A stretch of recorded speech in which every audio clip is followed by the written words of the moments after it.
जय जिनेन्द्र। आज के इस सेशन में हम बहुत सारी नई चीजें जानने वाले हैं, समझने वाले हैं। जैसे जो हमारी सीरीज चल रही है स्व से मिलन, जिनमें आपने बहुत सारी चीजें सुनी, नई नई चीजें समझी।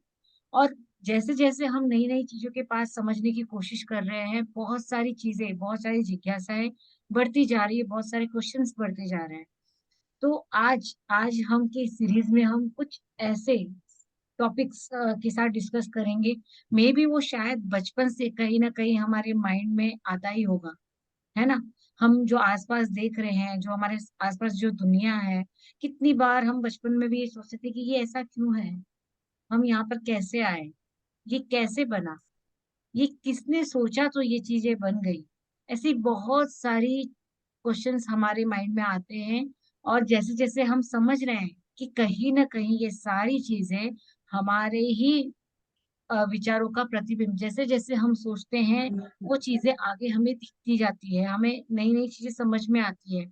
बट जब क्वेश्चन मार्क आता है कि ये सारी चीजें स्टार्ट हुई कैसे, जैसे ब्रह्मांड कैसे बना, है ना, हमारे आसपास जो इतनी शक्तियां हैं, क्यों हम उन्हें नहीं देख पाते, क्यों उन्हें हम नहीं समझ पाते, और ऐसे क्या हम करें कि सारी चीजों को हम और अच्छे से जान सके। तो ऐसे बहुत सारे सवाल हमारे मन में उठते हैं, और आप सभी के मन में भी उठ रहे होंगे।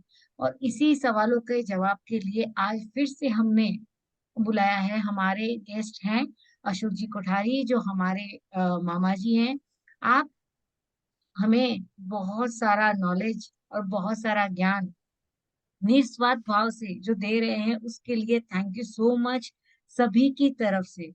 क्योंकि हमें सवाल तो हमारे पास रहते हैं, बट हमारे पास जवाब देने वाले, प्रॉपर जवाब जिससे हम सेटिस्फाइड हो सके, वैसा भी होना बहुत जरूरी है। और हमारे मामा जी हमें समझाने की पूरी तरह से कोशिश करते हैं कि हम उस चीज को समझ पाए कि ये जो भी हम एक्सपीरियंस कर रहे हैं, क्योंकि इतने सालों तक तो कोई सवाल थे ही नहीं मामा जी, है ना। जो हमें आगे वाले बताते जा रहे थे, हम वो मानते जा रहे थे, वो चीजें बनती जा रही थी। लेकिन जब एक ठहराव आ गया लाइफ में और पता चला कि नहीं, ये ऐसा भी हो सकता है, जब एक क्वेश्चन मार्क आता है, उसके आंसर ढूंढने के साथ साथ बहुत सारे क्वेश्चंस हमारे आगे के आगे, बोलते ना, तैयार रहते हैं। अब वैसे ही मैं ये पहले क्वेश्चन के साथ आपको पूछ रही हूँ कि हम इस दुनिया में सबसे पहले कौन आया, यानी ये दुनिया कैसे बनी। ये अपने आप में की बड़ी बात है कि हम कहते हैं कि हम इतने लोग, इतने भाव हम जीकर यहाँ तक पहुंचे हैं। तो जब ये शुरुआत हुई तब कौन था, कैसे क्या ये ब्रह्मांड का निर्माण हुआ। जय जिनेन्द्र मीनाक्षी जी।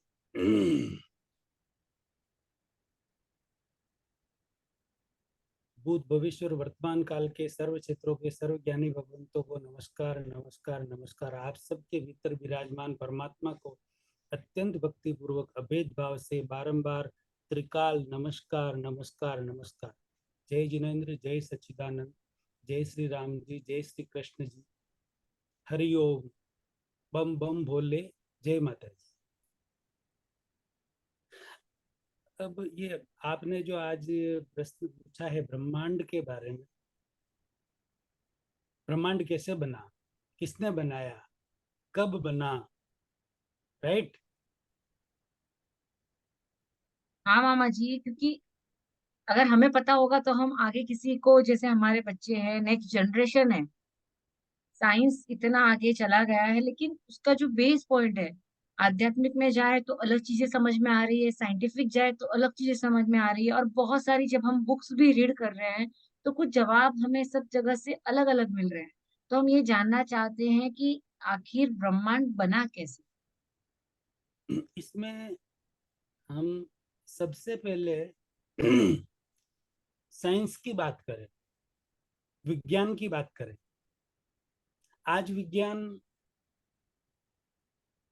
अणु परमाणु तक, एटम और एटम से और भी नीचे तक पहुंच चुका है।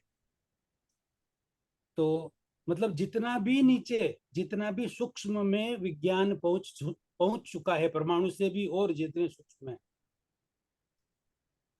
उस सूक्ष्म एलिमेंट को हम ले लेते पहले, जहां विज्ञान पहुंचा है उससे नीचे विज्ञान अभी तक नहीं पहुंचा। ऐसे कोई एलिमेंट का नाम आपको पता है अभी, आज अभी, नहीं, जहां विज्ञान पहुंच पहुंच चुका है? बस जो आप बता रहे अणु परमाणु या हम सब उससे ही बने हुए हैं, बस उतना ही हमने सुना है। लेकिन उससे भी और नीचे विज्ञान पहुंच चुका है, उसका नाम मुझे अभी याद नहीं आ रहा है, लेकिन वो कोई एक एलिमेंट तो है जहां पहुंचा है विज्ञान, उससे सूक्ष्म में विज्ञान नहीं पहुंचा। यदि कोई एक एलिमेंट है उस जिससे सूक्ष्म में नहीं पहुंचा है, कि वो एलिमेंट भी कहां से आया, तो जहां पहुंचा है उस एलिमेंट को किसने बनाया, ये विज्ञान के पास आंसर नहीं, साइंस के पास आंसर नहीं है, अभी तक आंसर नहीं है। आगे और शोधने की वो कोशिश कर रहे हैं, लेकिन अभी तक आंसर नहीं उनके पास कि वो चीज आई कहां से। ये तो हुई साइंस की बात। अब आज पूरे वर्ल्ड में 800 करोड़ व्यक्ति है, अलग अलग धर्म के मानने वाले हैं। अमुक धर्म ये मानते हैं कि बस सब कुछ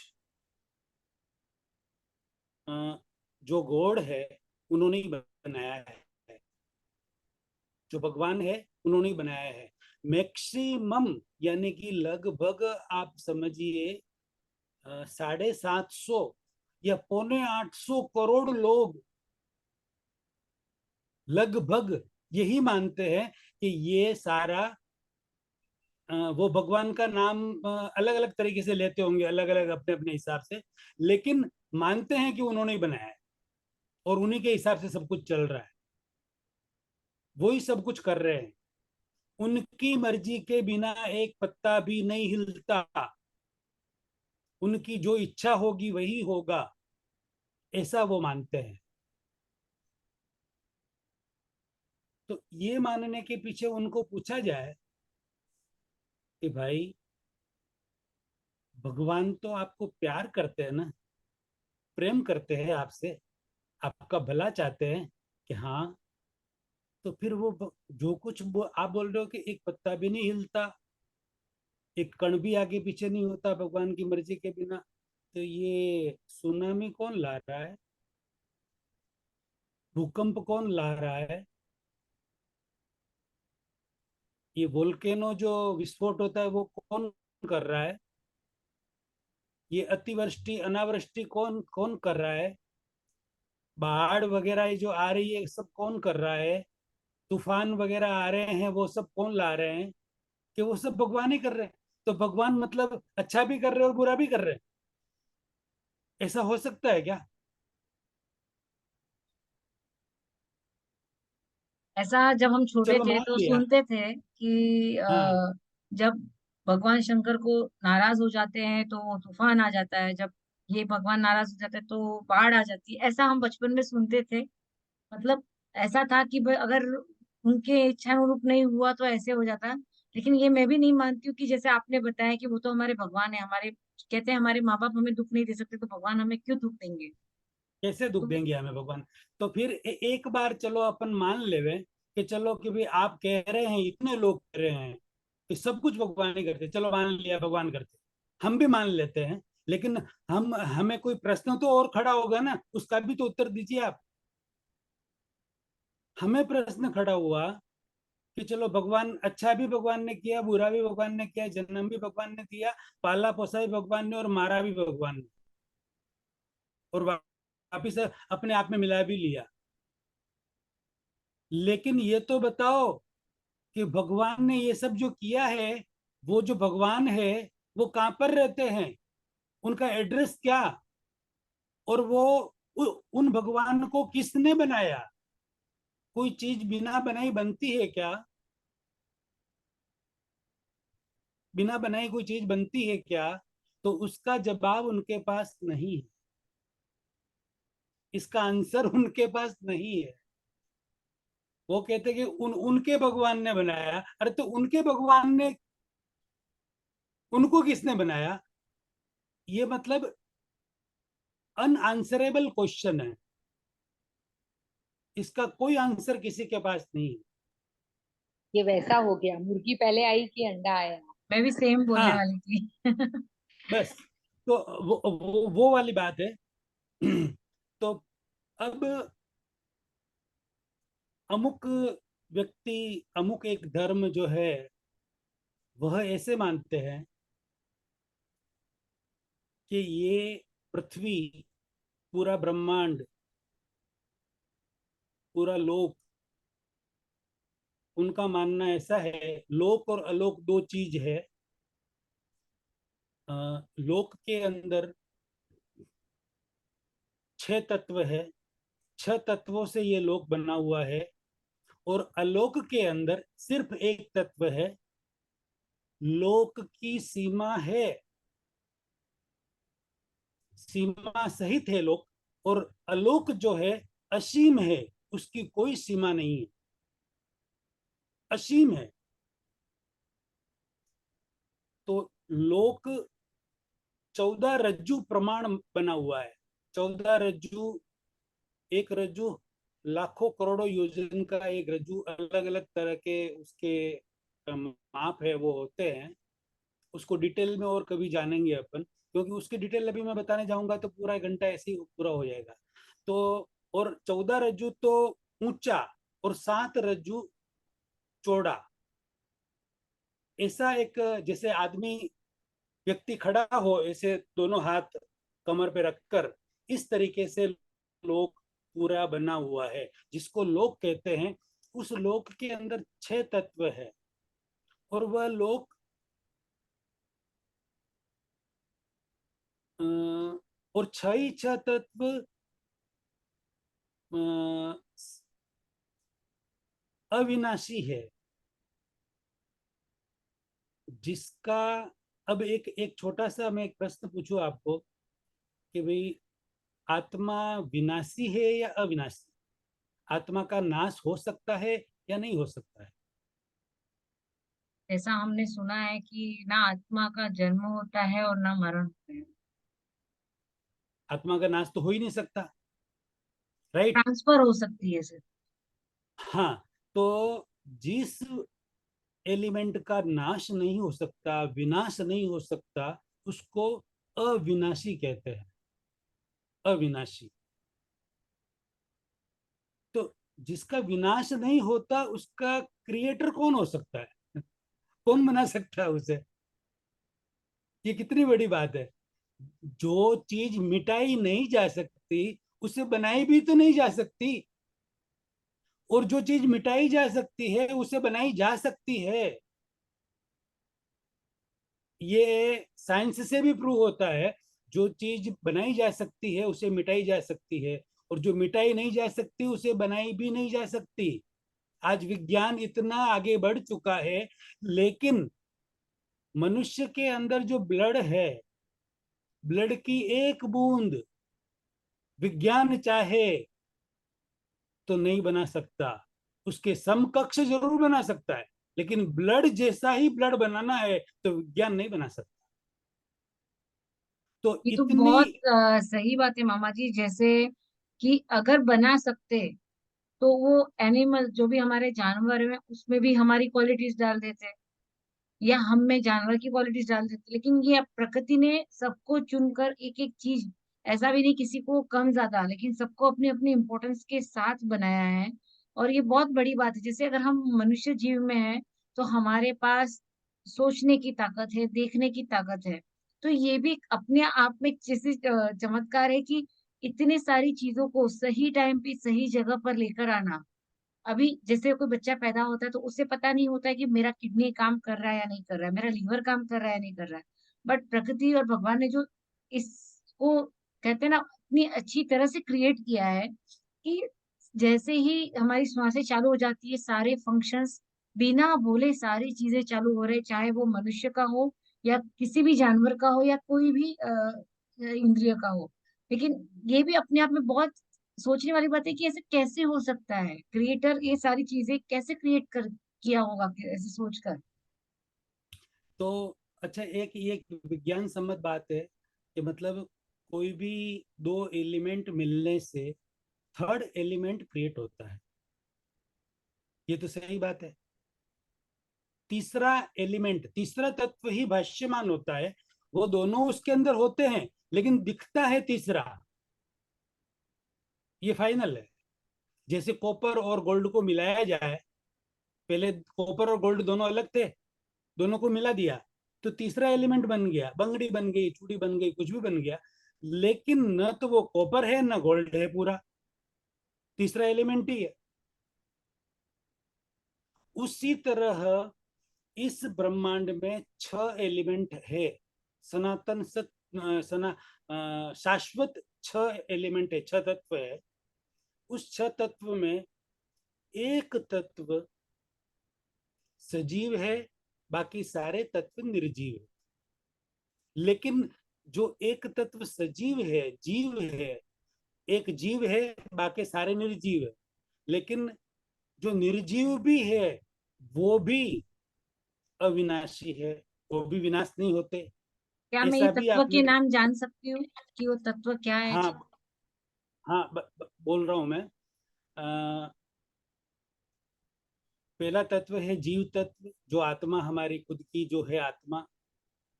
दूसरा तत्व है आकाश तत्व, आकाश यानी कि अवकाश, स्पेस जिसको कहते हैं, राइट? समझ में आ गया? अब तीसरा तत्व है गति सहायक तत्व, यानी कि कुछ भी गति होती है किसी भी चीज की, हमारी खुद की या निर्जीव या सजीव किसी की भी, उस गति में एक अदृश्य रूप से तत्व, जिसको गति सहायक तत्व कहते हैं, वह विद्यमान होता है, उसकी वजह से वो गति होती है।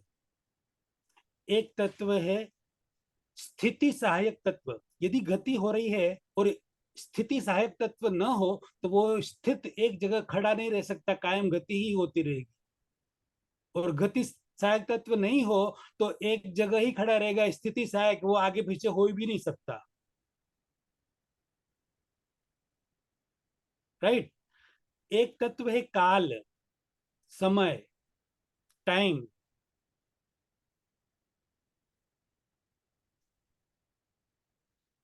कितने हुए? हो 5। गए 6 या 5 हुए? एक हुई आत्मा, एक हाँ। आपने बताया स्पेस जो अवकाश होता है वो, एक होते हैं गति सहायक, एक हम्म। आपने बताया कि स्थिति सहायक जो स्थिति करती है, हमें हेल्प करती है, एक आपने बताया काल। काल। और एक तत्व है जड़ तत्व। जड़ तत्व रूपी तत्व है, यानी कि इन छह तत्वों में जड़ यानी ये जितना भी रूप दिख रहा है हमें पूरे लोक के अंदर, किसी भी तरह का कोई भी रूप, जीव या अजीव का कोई भी रूप जो दिख रहा है, उसे जड़ तत्व कहते हैं। परमाणु से बना हुआ तत्व, ये जो पृथ्वी वगैरह ये जो कुछ भी दिख रहा है हमें, वो सब रूपी तत्व में, जड़ तत्व में आता है। जिसको जो बनता है बिगड़ता है, उसकी अवस्थाएं चेंज होती रहती है, बाकी जो मेन एलिमेंट है उसके, वो कभी नाश नहीं होते, विनाश नहीं होता उनका। ये आपने भी सुना होगा कि एक भी परमाणु, कितना भी कुछ भी उठा पटक हो जाए, आसमानी सुल्तानी हो जाए, कुछ भी हो जाए, एक तत्व, एक परमाणु भी कम नहीं होता और एक जीव भी कम नहीं होता। जितने जीव लोक में है उतने ही कायम के लिए रहते, कितने भी मर जाए, कितने भी जन्म जाए या कुछ भी हो जाए, वो कहीं ना कहीं होंगे, लेकिन होंगे, एक भी उसमें से कम नहीं होता। और न एक भी तत्व, एक भी परमाणु, जड़ परमाणु का जो एक भी तत्व है वो भी कम नहीं होता। उसकी अवस्थाएं सिर्फ चेंज होती रहती, रूपांतर होती रहती है, बाकी कम नहीं हो सकते। अब मामा जी, जैसे आप बोल रहे हो, यानी हम जो कहते हैं कि हम 84 लाख पूरा भव हमारे जो भी हम कर कर आते हैं, तो क्या हम इन सारे तत्वों से गुजरते हुए निकल आगे बढ़े हैं यहाँ तक? हाँ, ये पांचों तत्व, छह तत्व हर जीव के आसपास रहते ही है। उसका एक रीजन है, वो जीव है तो उसे स्पेस चाहिए, चाहिए ना। उसे गति करने के लिए गति सहायक चाहिए, एक जगह खड़ा रहने के लिए स्थिति सहायक चाहिए। उस जीव को अ, अपने भोजन के लिए, या जो एलिमेंट है, दो एलिमेंट मिलकर तीसरा एलिमेंट जो खड़ा हुआ है जीव के साथ, उसके लिए परमाणु जड़ तत्व चाहिए, काल तत्व चाहिए। यानी कि सारे तत्व चाहिए ही हर जीव को, तभी जाकर वो जीव गति कर सकता है, आगे पीछे हो सकता है, बाकी नहीं हो सकता है। अभी जैसे स्टार्टिंग से जैन धर्म के अंदर एक ऐसा मानते हैं कि पूरे लोक में एक जीव जब मुक्ति में जाता है, मुक्त होता है, मोक्ष में जाता है एक जीव, तब एक जीव व्यवहार में, अव्यवहार में से व्यवहार के अंदर एंटर होता है। एक जीव, 100 जीव गए तो 100 जीव एंटर होंगे, ऐसा एक कुदरती नियम है। बहुत सारे ऐसे कुदरती नियम है जिसके पीछे का कारण अभी तक तो कोई नहीं जान सके, न पता है किसी को। मतलब अब जैसे 100 जीव, एक कहते हैं एक समय में 108 जीव मोक्ष में जा सकते हैं। तो 108 जीव मोक्ष में गए तो 108 जीव अव्यवहार राशि में से, राशि यानी कि एक समूह, पूरा समूह, उस वो समूह कायम के लिए एक अलग पढ़ाई रहता है। जितना यहाँ पर कमी होती उतने जीव उसमें व्यवहार राशि में एंटर हो जाते हैं। यानी कि लोक में एक इंद्रिय जिनको मिल जाती है, व्यवहार में आ जाते हो, एक इंद्रिय जीव हो जाते हैं। एक इंद्रिय जीव में कौन कौन से होते हैं? पृथ्वी, पानी, हवा, अग्नि, अच्छा, वनस्पति। यानी ये एकेंद्रीय जीव के पहले भी कुछ विद्यमान है जिसके पास वो नहीं है। हाँ, जिनके पास एक इंद्रिय भी नहीं है, उन उसको व्यवहार राशि, अव्यवहार राशि कहते हैं। तो एक जब समूह यहाँ, है। आपका कहने का मतलब है कि यहाँ से जब हम इतने मेंबर्स मोक्ष में गए तो यहाँ से सिर्फ उन्हें एकेंद्रीय में एंट्री मिली अभी तक? हाँ, उनको जो नए आए हैं हाँ। उनको एक केंद्रीय में एंट्री मिली, सिर्फ एक केंद्रीय में। अब एक केंद्रीय में एक केंद्रीय में सिर्फ स्पर्शेंद्रिय होती है, उनको स्पर्श, ओनली फॉर टच। इसके अलावा दूसरी कोई सेंस उनमें नहीं होता है, वो चल फिर नहीं सकते। तो वैसी स्थिति उनकी होती है। फिर एक केंद्रीय में असंख्यात वर्षों तक बीतने के बाद वो दो इंद्रिय में आते हैं, दूसरी इंद्रिय उनको मिलती है। फिर असंख्यात वर्ष बीतने के बाद ये जो समय होता है, मतलब अपने आप, जिसको समसरण, समसरण मार्ग कहते हैं, यानी कि ऑटोमेटिक डेवलपमेंट होता रहता है। उसमें कर्मों का सिद्धांत यहाँ पर लागू नहीं होता। ये बहुत बड़ी समझने की बात है। कर्म का सिद्धांत यहाँ लागू नहीं होता है। जब तक जीव मनुष्य में नहीं आता, मनुष्य गति में नहीं आता पहली बार, तब तक कर्म का सिद्धांत लागू होता ही नहीं।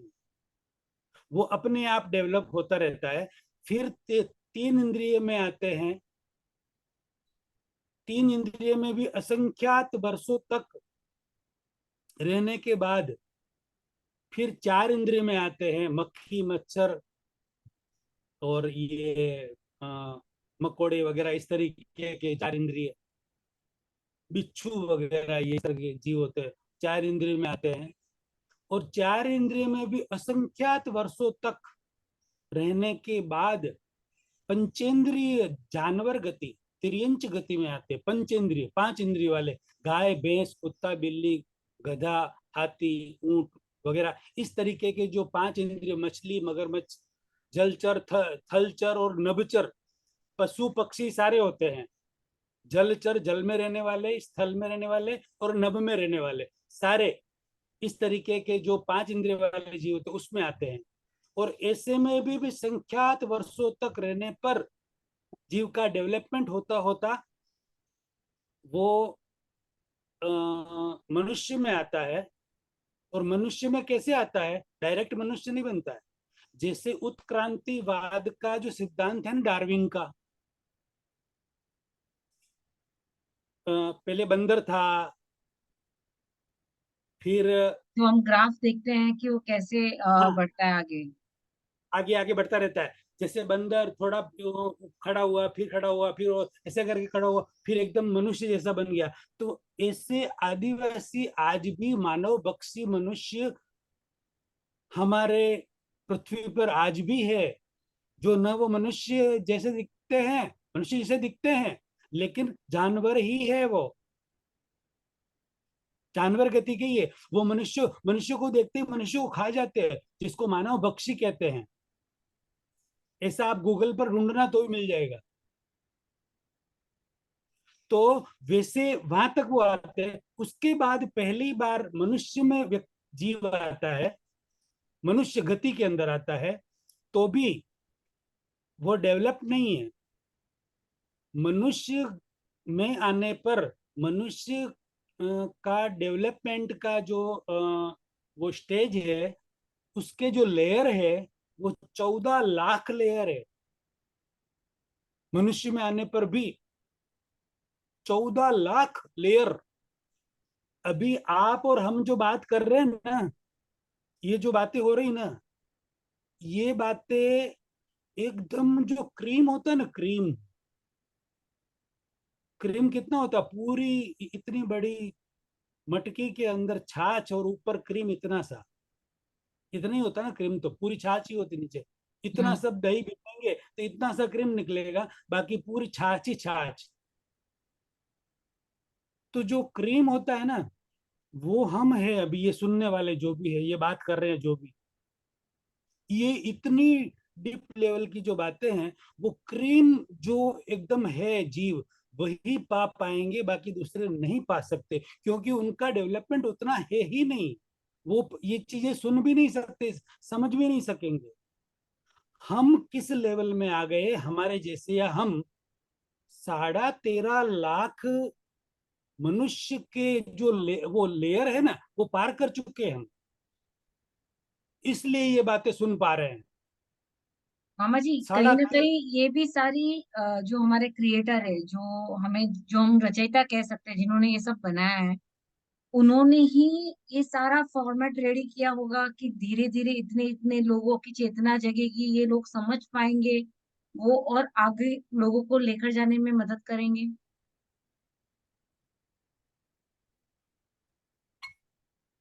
आपने यहाँ पर एक शब्द यूज किया, क्रिएटर। कोई है ही नहीं। क्रिएटर मतलब कोई कोई है नहीं। नहीं, लेकिन कुछ तो है जो रचयिता है, जिसने ये सारी चीजें नहीं, बनाई है। नहीं, नहीं बनाई, नहीं बनाई। कोई रचयिता नहीं है, कोई क्रिएटर नहीं है। अब ये पृथ्वी आपको, जो अभी मैंने फर्स्ट स्टेज में अपन थे ना, एकदम छोटे से छोटा जो एक एलिमेंट था, जो विज्ञान अभी उससे नीचे नहीं गया है, उस एलिमेंट को भी किसी ने बनाया क्या? वो नहीं सोच पाए। बराबर। वो था, वो वो उससे। जैसे जैसे शोध की, वैसे वैसे पता चला कि परमाणु है, अणु है, फिर उसके बाद जो आप कह रहे हो एकदम जो छोटा, उससे भी सूक्ष्म, सूक्ष्म अणु समझ लीजिए, वो है। तो जैसे जैसे साइंस आगे जा रहा है, वो और इस चीज को समझ पाएगा। साइंस भले कितना भी डीप जाए, ये हम वीतरागों की बात कर रहे हैं, मतलब केवल ज्ञानी भगवंतों की बात कर रहे हैं। साइंस कितना भी डीप जाए, तो भी एक एलिमेंट रहेगा, कितना भी वो सूक्ष्म देख ले, एक एलिमेंट तो रहेगा ना। खत्म तो नहीं हो सकता ना। उस एलिमेंट को किसने बनाया? मैं मामा जी वही पूछ रही थी कि अगर आत्मा, आप बोल रहे हो जड़ तक एक आत्मा भी है उसमें, तो हम हमारा मतलब कि कभी मरी नहीं, कभी आई नहीं, मतलब हम पहले से ही थे, तो हम मतलब थे बस, एग्जिस्ट है, हमारा कोई ये नहीं है, प्रूफ नहीं है, बट है, यही है। यही यही बात। अच्छा, इसके अलावा जो कहते हैं कि भी पूरा का पूरा इतना भी आज ज्ञान है, 14 पूर्व का ज्ञान कहते हैं। आपने 14 पूर्व का भी नाम सुना होगा कभी। तो 14 पूर्व का जो ज्ञान होता है ना, वो पूरे लोक के अंदर जितना भी ज्ञान होता है ना, सब कुछ आ गया उसके अंदर। कोई बाकी नहीं रहा, कुछ भी बाकी नहीं रहा। और वो सारा हमारे वितरागों को, तीर्थंकरों को, जो केवली हो चुके, उनके अंदर प्रकट हो चुका है।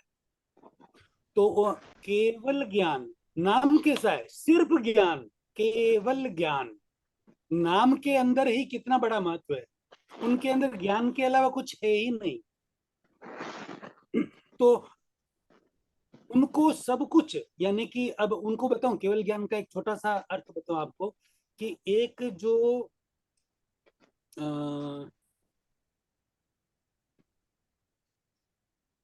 मिश्रसा विश्रसा, सॉरी, विश्रसा करके एक परमाणु होता है, विश्रसा, वी विश्रसा करके परमाणु, वो प्योर परमाणु होता है, प्योर, जिसको प्योर कहते हैं। उसके अंदर कोई गिलेट चढ़ा हुआ नहीं होता है, उसको विश्रसा कहते हैं। फिर भावना के द्वारा, व्यक्ति की भाव के द्वारा गिलेट चढ़ता है, अच्छा या बुरा, कुछ भी उसके ऊपर। तो उस विश्रसा को गिलेट चढ़ने के बाद में प्रयोक्षा बोलते हैं। प्रयोक्षा परमाणु, यानी कि वो प्रयोग हो गया उसका, यानी कि गिलेट चढ़ गया, वो उपयोग में आ गया। वो प्रयोक्षा कब तक रहता है? प्रयोक्षा यानी कि एक बीज रूप में तैयार होना। वो कब तक रहता है? जब तक दूसरे भाव में बीज वो वृक्ष न बने और वृक्ष वृक्ष बनकर वापिस वो खत्म नहीं हो, तब तक वो प्रयोक्षा के रूप में रहता है। और फिर प्रयोक्षा हो गया, फिर वापिस बीज बनने के बाद मिश्र साम में आता है। बीज बनने के बाद, सॉरी, मिश्रसा में आता है, और मिश्रसा में से जब उस वो खत्म हो जाता है, तो वापिस विश्रसा में, मी की जगह वी, विश्रसा में वापिस आ जाता है, यानी उसके मूल स्वरूप में आ जाता है। जो परमाणु था ना, पहले बना, प्योर था, प्रयोक्ष हो गया, मिश्रसा हो गया, फिर वापिस विश्रसा हो गया।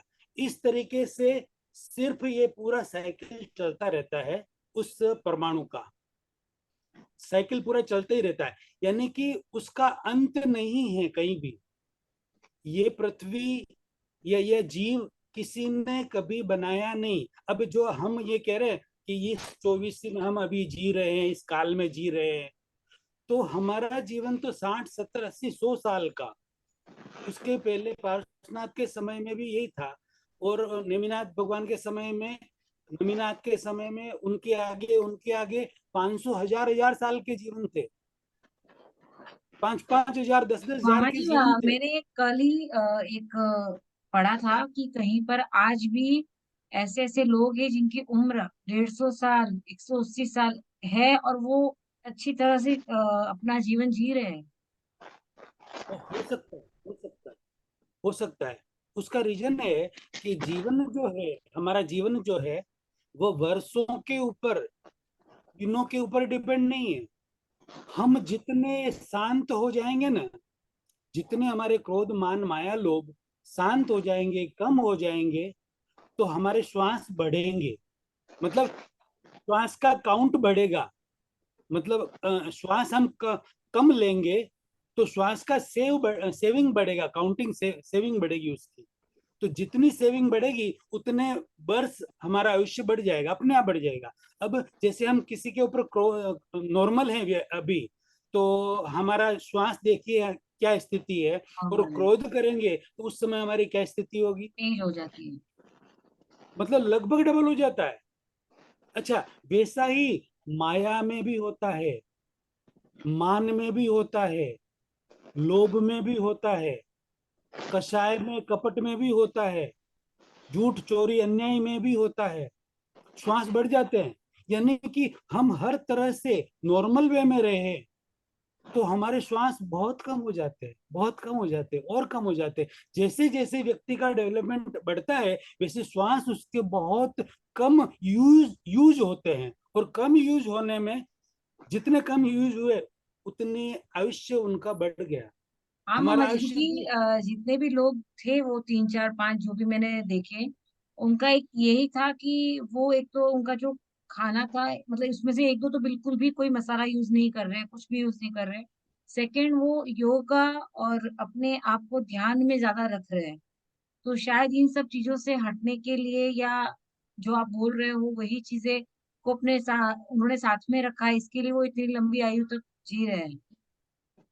बिल्कुल बिल्कुल सही बात है आपकी, बिल्कुल सही बात है कि ये जो व्यक्ति खाने पीने का अच्छी तरह से ध्यान रखे और ज्यादातर समता में रहे, यानी कि सहज रहे, सहज स्थिति में रहे, कुदरती स्थिति में रहे, उसके काम क्रोध मान माया लोभ मैक्सिमम कम हो गए हो या मिट गए हो, ऐसे व्यक्ति की उम्र बहुत बढ़ गई, बहुत बढ़ गई।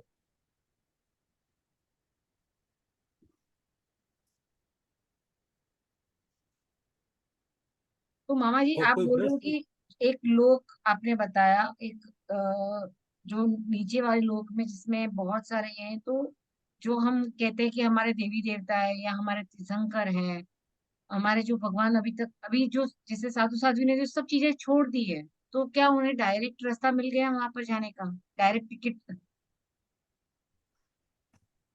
नहीं, ऐसा नहीं, भावों के ऊपर है छोड़ा हुआ तो सिर्फ। अब देखिए, आपको ये भी पता होगा कि भगवान ऋषभ देव जी जो थे पहले, हमारे आदिनाथ भगवान, बराबर, हम्म। उनके जो बड़े पुत्र भरत जी और बाहुबली जी, उन्होंने दीक्षा नहीं ली।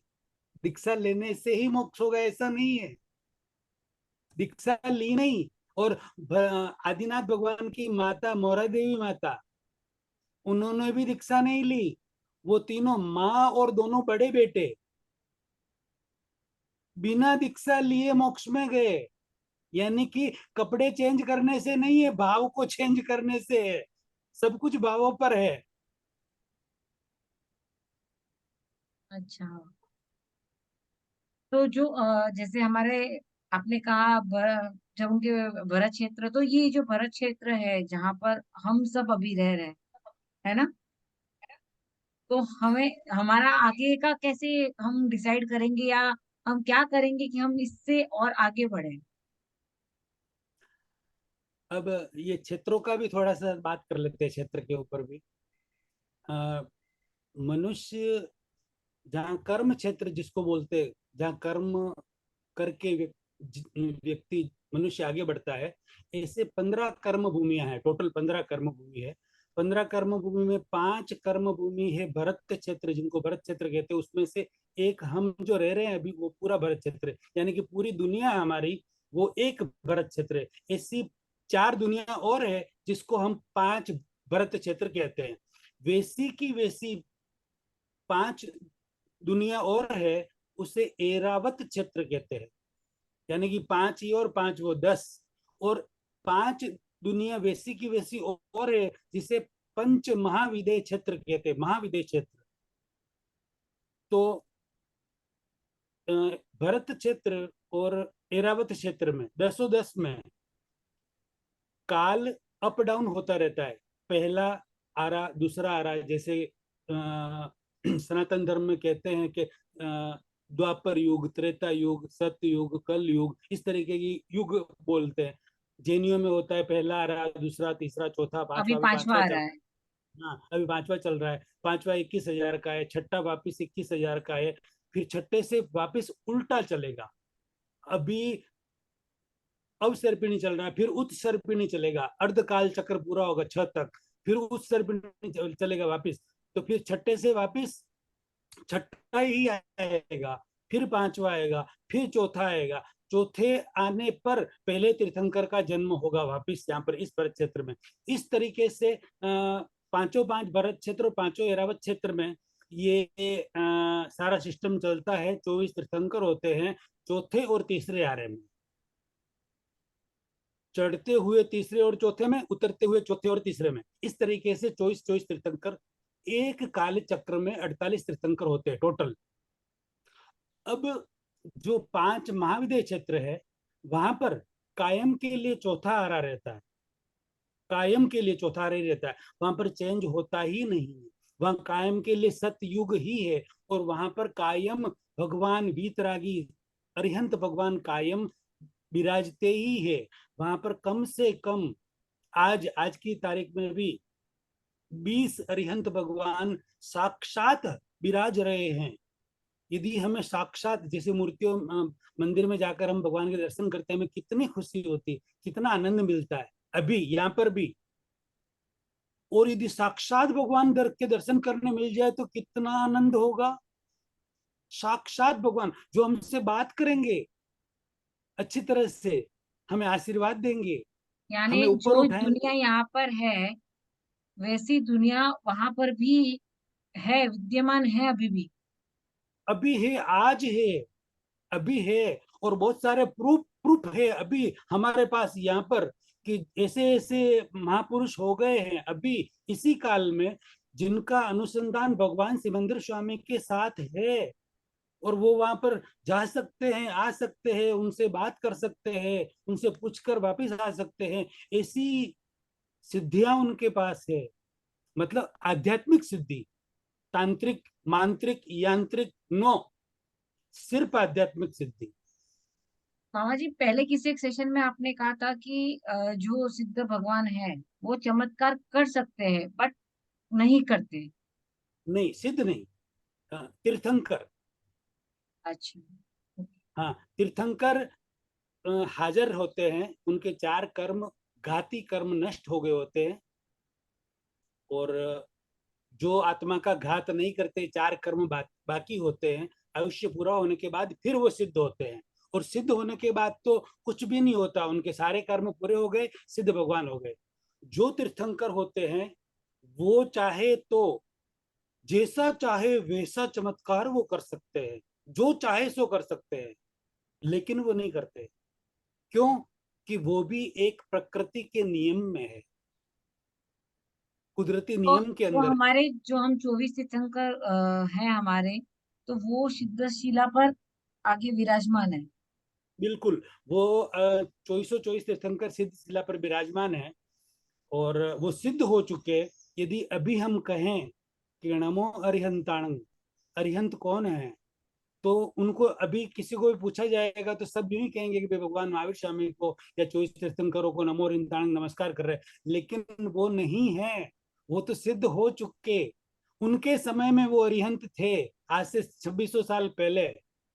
अभी नमो अरिहंताणं जो कह रहे हैं वो अरिहंत पंच महाविद्य क्षेत्र में वर्तमान तीर्थंकर सिमंदर स्वामी, युगमंदर स्वामी, बाहु स्वामी, सुबाहु स्वामी, सुजात स्वामी, ऐसे 20 तीर्थंकर वहां विराजमान है, उनको पहुंच रहा है।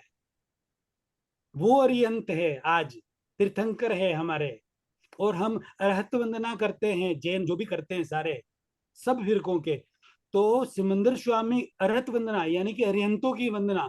तो सारे मुनि मुनि या आचार्य या सारे साधु, सारे श्रावक श्राविका, सब कुछ ईशान, पूर्व और उत्तर के बीच में जो ईशान दिशा होती है, उस दिशा में वंदना करते कि भगवान वहां विराजमान है सिमंदर स्वामी। डेली सुबह शाम जो वंदना होती है, अरिहंतों की वंदना होती है जो करते, वो इसी दिशा में होती है, वहां भगवान विराजमान है। रोज करते हैं, सारे करते हैं, और उन्हीं का नाम लेके करते हैं। लेकिन वो चीज हमें ज्यादा बताई नहीं जाती। मैं वो ज्यादा से ज्यादा तीर्थंकरों की बताना चाहता हूँ कि आज जो तीर्थंकर है उनको उनको जानो, उनको समझो, उनको भजो, उनके अंदर लीन हो जाओ, वो ही हमारा कल्याण करेंगे।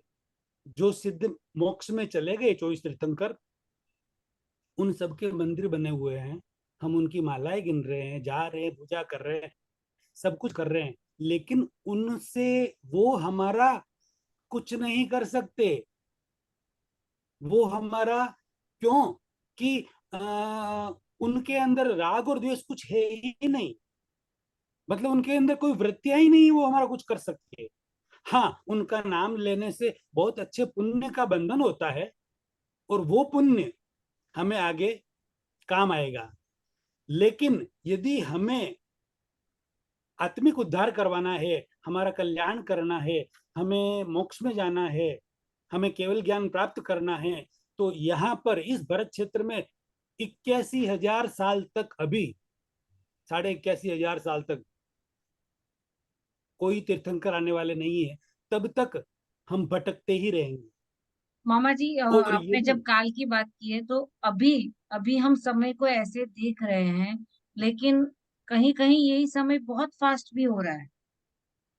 यानी हम कह रहे हैं कि चलो 24 घंटा, तो हम हमारे यहाँ पर समझो 24 घंटा, ये मैंने कहीं सुना है ऐसे कि यहाँ पे 24 घंटा है, लेकिन कहीं एक ऐसा क्षेत्र समझो या जो भी समझो, वहां पर इतने टाइम में तो बहुत चीजें हो जाती है। यहाँ पे अगर एक दिन है तो वहां पे 4 साल निकल जाते हैं, 5 साल निकल जाते हैं, ऐसा अब कुछ।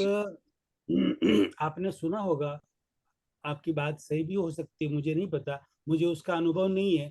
लेकिन यदि ऐसा सुना है, तो जिससे भी सुना हो, जिनसे भी सुना हो, उनको बोलो कि हमें वैज्ञानिक प्रयोग करके बताएं। नहीं, ये किसी बुक और में पढ़ा है या मैंने कहीं सुना है ये चीज कि यहाँ पर जो हम जिस अर्थ पे रह रहे हैं समझो, यहाँ पर जैसे हम कह रहे हैं कि और भी बहुत सारी जगह है जो भी है, तो यहाँ पर समझो ये 24 घंटे हैं तो वहां पे 5 साल भी हो जाते हैं कितनी बार। अब अपन जैसे ये ज्ञापन है, वो का वो सिस्टम 10 अरे 15 क्षेत्रों के अंदर है। वो का वो सिस्टम, सूर्य चंद्र उगना वगैरह ये सब होना, सारा सिस्टम है। अब देवलोक का अलग सिस्टम हो सकता है, देवलोक, और फिर नरक का अलग सिस्टम हो सकता है, ये अलग सिस्टम हो सकते हैं। मनुष्य और तिर्यंच गति के सिस्टम हमारे सामने है, वो इसी तरीके के होते हैं। यदि इसके अलावा मनुष्य इसका 15 कर ये पूरे लोक के अंदर और कोई व्यक्ति कहे कि और कोई सिस्टम है, तो हमें उन्हें कहना चाहिए कि ये कहाँ पर है, क्या है सिस्टम, आप हमें प्रूव करके दिखाएं। ऐसे ही हम नहीं मान सकते। सही बात है। और ये जो भरत क्षेत्र है आपने कहा, इसका मतलब कहीं हमारा भारत ही आता है कि पूरे नहीं, अर्थ पूरा में कहीं से भी मोक्ष मिल सकता है? पूरे अर्थ में कहीं से भी मोक्ष मिल सकता है, अच्छा, मिल यानी पूरा सकता है। अर्थ हमारा भरत क्षेत्र में आता है। पर ये बिल्कुल भरत क्षेत्र में आता है। लेकिन वो मोक्ष कब मिलेगा? जब तीर्थंकर यहाँ हाजिर होंगे 81,000 साल बाद, उसके पहले नहीं। यदि उसके पहले आपको मुक्ति में जाना है, तो सिमंदर स्वामी भगवान के पास पहुंचना होगा। और वहां कैसे पहुंच सकते हैं? भावों के द्वारा। कहते हैं ना, जैसे भाव वैसा भव। और वहां पर एक चीज है, वो आपको ऑटोमेटिक वहां की भूमि खींच लेगी। कैसे खींचती है? कि आप मन में जो सोचे वही वाणी में बोले और वही वर्तन करे, यानी कि कथनी और करने की समानता, कहना और करने में फर्क नहीं होगा। वैसा यदि अपना जीवन हो जाए, तो वहां पर वैसा ही जीवन है हर लोगों का। और यहाँ पर कलयुग आ गया, इसलिए व्यक्ति मन में सोचता कुछ अलग, बोलता कुछ अलग और करता कुछ अलग। तो वहां पर ऐसा नहीं है। यदि हम उस चौथे आरे के लायक हो गए, तो हमें वो पृथ्वी अपने आप खींच लेगी। जैसे लोह चुंबक लोहे को खींचती है, वैसे वो पृथ्वी अपने आप अपने को वहां खींच लेगी। किसी को मतलब कोई यानी उसमें अगर खिंचाव वहां नहीं। तक जाना है तो इसकी प्रैक्टिस हमें अभी से शुरू करनी है कि जैसा हम सोच रहे हैं, जो हम बोल रहे हैं और जो हम कर रहे हैं, उसमें हम समानता रहे। सेकंड, हमें किसी से ज्यादा अटैच नहीं रहना है। डिटैचमेंट में रहकर सारे अपनी रिस्पॉन्सिबिलिटी निभाकर हम वहां तक पहुंच सकते हैं। क्योंकि जब जैसे मामा जी ने पहले भी सेशन में कहा था कि जब आप अटैचमेंट में आ जाते हो तो वापस कर्म बंधन में आ जाते हो। तो हमको अटैचमेंट में नहीं रखे रह के डिटैचमेंट होके सारे अपने जो भी रिस्पॉन्सिबिलिटी को पूरा करना है। और किसी का कोई सवाल? मेरी आवाज आ रही है मीनू? हाँ हाँ, बोलिए। हाँ, अरे मामा जी, मेरे को एक्चुअली ना बीच में मेरा ये बंद हो गया था, पता नहीं खराब हो गया था। मेरे को ये पूछना है कि आपने बोला कि आत्मा न मरती है न जीती है, और आपने ये भी बोला कि क्रिएटर कोई होता नहीं है। तो हम मतलब आत्मा मतलब पहले से ही है, यानी हम ही क्रिएटर है क्या? नहीं, हम क्रिएटर नहीं है। हमारी आत्मा अविनाशी है, विनाश नहीं होता उसका। ये जो शरीर अभी हमें मिला है, इससे शरीर हमें असंख्यात बार मिले हुए हैं। मनुष्य गति में भी आए हुए हैं हम, और तिर्यंच वगैरह में भी आए हुए हैं।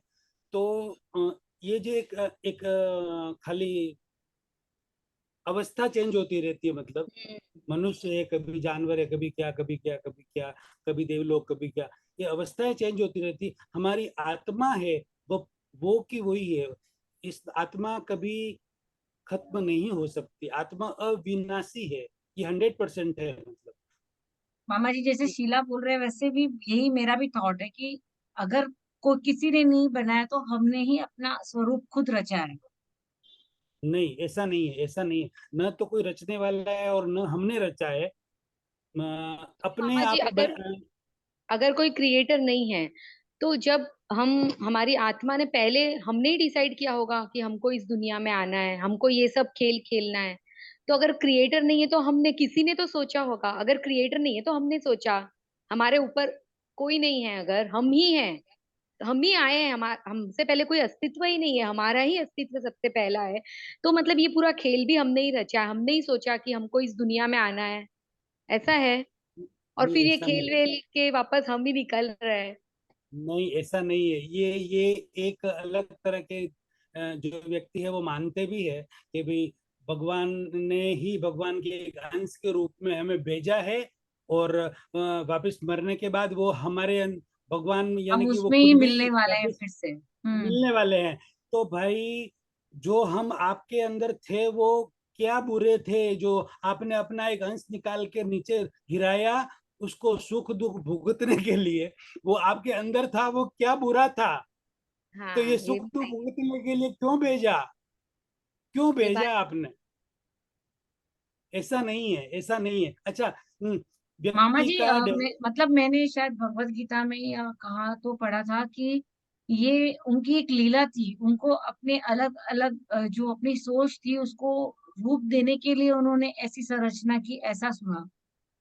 अब वो जो लिखा हुआ और आपने सुना वो बिल्कुल सही है, लेकिन वो किन किन व्यक्तियों के लिए सही है? बाल मंदिर में जाने वालों के लिए सही है। हम बाल मंदिर में नहीं है, हम तो पीएचडी कर रहे हैं। हाँ। और मामा जी, एक ऐसा भी है कि ब्रह्मांड विष्णु भगवान शेष नहीं, मतलब शेष नाग पे सोए हुए हैं, और वो सपना देख रहे हैं, और उस सपने में वो हम सब, ये दुनिया जो है ना उनके सपने में चल रही है, और ये सब एक सपना है। और जब जब वो जाग जाएंगे तो ये सब सपना टूट जाएगा, ये भी एक है मतलब। तो ये भी सच है। और लक्ष्मी हाँ, जी उनके पैरों पे बैठे रहते हैं, क्योंकि वो जाग नहीं जाए इसीलिए उनको मतलब सोने ही देते हैं वो, ऐसा ये भी सुना है मैंने। वो अर्ध हाँ। नींद की अवस्था में है, यानी ना पूरी सुषुप्ति तरह से। अवस्था। हाँ। हाँ। अब अब विष्णु जी अब सुनिए सुषुप्ति बात। अवस्था में सोए हुए हैं। हाँ, बोलिए आप। अब हकीकत बात आपको जाननी है क्या? हाँ हाँ मामा जी। आ, ये जो बात आप कह रहे हैं वो भी सही है, कहानियों के अंदर सुनने में अच्छी लगती है। वो भी बाल मंदिर में जो जाते हैं ना, एबीसीडी सीखते हैं ना, उनके हम्म। लिए ठीक है। लेकिन एबीसीडी सीखने के बाद फिर वो 10वीं 12वीं में भी जाए और उनको आप बोले वापिस एबीसीडी सीखो, तो सीखेंगे क्या? नहीं। और पीएचडी में जब बोलो कि वापिस आप एबीसीडी सीखो, तो सीखेंगे क्या? नहीं ना। नहीं। वैसी बातें हैं ये, वैसा नहीं है। हकीकत बहुत अलग है। अब हकीकत बात आपको बताऊं मैं कि हाँ। हमारे ऊपर सनातन धर्म का काफी प्रभाव है, सब पर काफी प्रभाव है। और सनातन धर्म बहुत फैला हुआ भी है और सबका प्रभाव प्रभाव यही है। अब सनातन धर्म के ही 4 वेद जो होते हैं ना, 4 वेद का नाम तो सुना है ना आपने? और उपनिषद, उपनिषद का भी नाम सुना होगा। वेद और हाँ। उपनिषद के अंदर ही लिखा हुआ है कि आप सत्व गुण, रजोगुण और तमोगुण से बाहर निकलो। चारों वेद और उपनिषद के अंदर उसका विस्तार सहित, मतलब इन तीनों गुणों को बहुत विस्तार से समझाया हुआ है अलग अलग तरीके से। ये 3 गुण है हमारे में। सत्व यानी कि बहुत ही अच्छा गुण जिसको कहते हैं, तमो यानी कि मीडियम, रजो मीडियम, और तमो यानी कि बहुत हाई लेवल, बहुत क्रोधित ये वगैरह इस तरीके का गुण। तो ये 3 तरह के गुण है, उसके बहुत डिप में उसको अच्छी तरह से समझाया हुआ है। और इन तीनों गुणों को बाल, जैसे नए व्यक्ति जो होते हैं, उनको अच्छी तरह से समझ में आए, उसके लिए जैसे एक एग्जांपल दूं आपको। बाल मंदिर में फर्स्ट जो जूनियर केजी के पहले भी जो होता है ना, क्या कहते हैं उसको, प्ले प्ले ग्रुप प्ले में। हाँ, प्ले ग्रुप। तो उसके अंदर जब बच्चे को भेजते हैं तो एबीसीडी जो उसको सिखाते हैं, तो वो उसको सिखाया जाता है कि भाई ए देख इसको कहते हैं बेटा, ये बी, तो नहीं समझ में आता है। तो फिर एप्पल लेते ले, एप्पल हाथ में, और बोलते हैं कि देख ये एप्पल है, ये एप्पल है, और इस एप्पल को ए फॉर एप्पल, तो वो एप्पल उसको उस बच्चे को कायम के लिए दिखती है, तो वो ए अच्छी तरह से समझ जाता है। उसी तरह B for ball, C for cat, ball भी दिया जाता है और कैट भी दिखाई जाती है उससे। तो वो चीज देखने से वो चीजें याद रह जाती है और वो अच्छी तरह समझ जाता है। उसी तरह से सत्व गुण के प्रतीक रूप में विष्णु भगवान को दिखाया गया है। समझना आप, सिर्फ प्रतीक।